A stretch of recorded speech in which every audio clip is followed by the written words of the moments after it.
Good Morning Business, Business Today.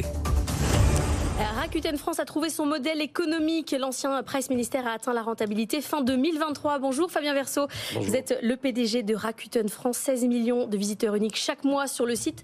Vous êtes dans le top 5 France des sites de e-commerce. On revient de loin, on ne va pas refaire l'histoire. Mais aujourd'hui, ce qui marche chez vous, c'est le cashback. C'est le fait d'acheter et d'avoir un retour sur son achat pour en faire ce qu'on veut, le réinvestir ou se le virer sur son compte bancaire. On n'avait pas la culture pourtant en France du cashback. Moi, je ne l'utilise pas.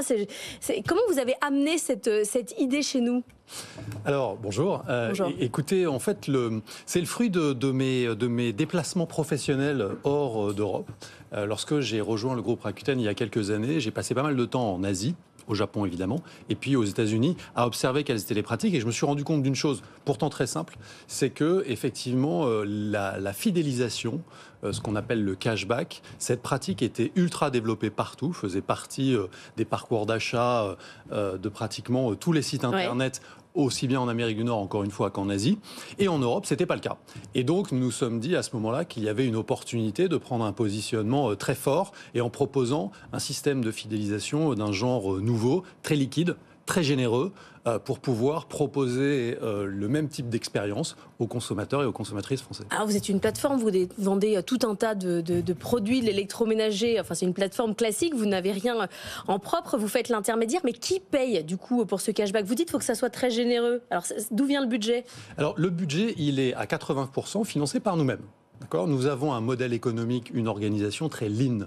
Comme on dit, c'est-à-dire que, effectivement, vous l'avez rappelé, nous sommes une société de technologie, donc nous avons un modèle dit asset light, ce qui nous permet d'avoir des coûts d'exploitation maîtrisés et raisonnables par rapport à d'autres modèles e-commerce. Et donc, finalement, ces économies sur les charges opérationnelles, nous les réinjectons dans le pouvoir d'achat donné aux clients. Ça, c'est la première chose. Et ensuite, nous offrons la possibilité aux commerçants de participer à cette générosité, d'abonder le programme dans une logique d'acquisition client, dans une logique de développement des ventes. Donc c'est une opportunité média pour eux, je dirais. Pour vous, ça fait partie d'un budget marketing en fait?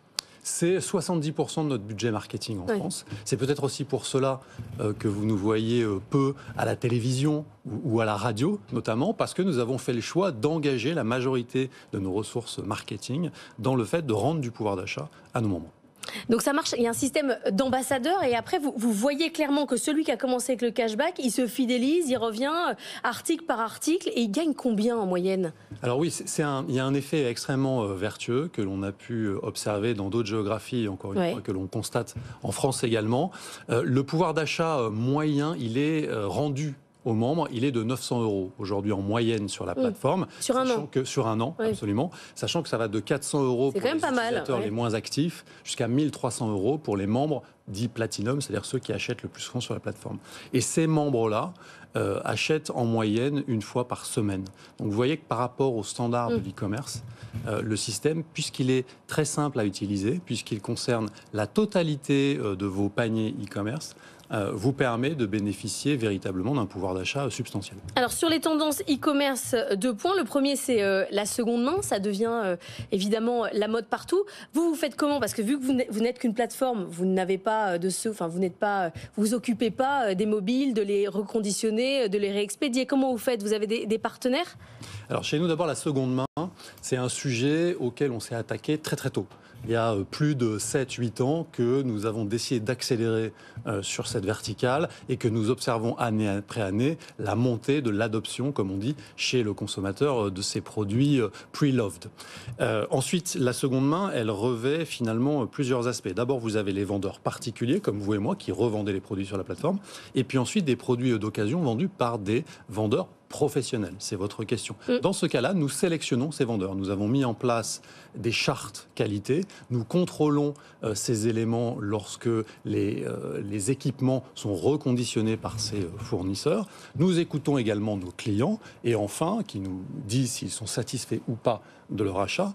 Et lorsqu'il y a éventuellement un problème, notre rôle de plateforme, justement de tiers de confiance, nous permet de les protéger en cas de difficulté.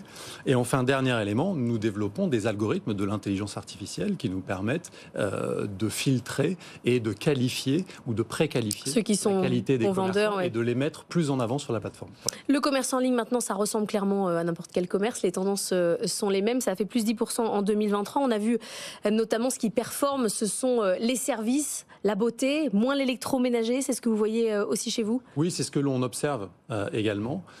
Nous avons eu une croissance de notre chiffre d'affaires en 2023 de l'ordre de 20%. Sur des catégories de produits qui, lorsque nous observons le marché, en effet, sont plutôt en décroissance, un fait nouveau dans l'e-commerce auquel on n'était pas habitué depuis une quinzaine d'années. Donc certaines catégories voient, je dirais, un tassement de la demande pour différentes raisons liées à l'inflation, des points que vous commentez ici très régulièrement, et d'autres catégories qui étaient moins pénétrées par le digital, pour lesquelles les consommateurs ou les consommateurs... La grande conso, quoi. Internet, voilà. On y va plus aujourd'hui parce que finalement, la propagation du e-commerce maintenant concerne l'ensemble de notre panier et l'ensemble des moments de consommation. Merci beaucoup Fabien Versavo, PDG de Rakuten France.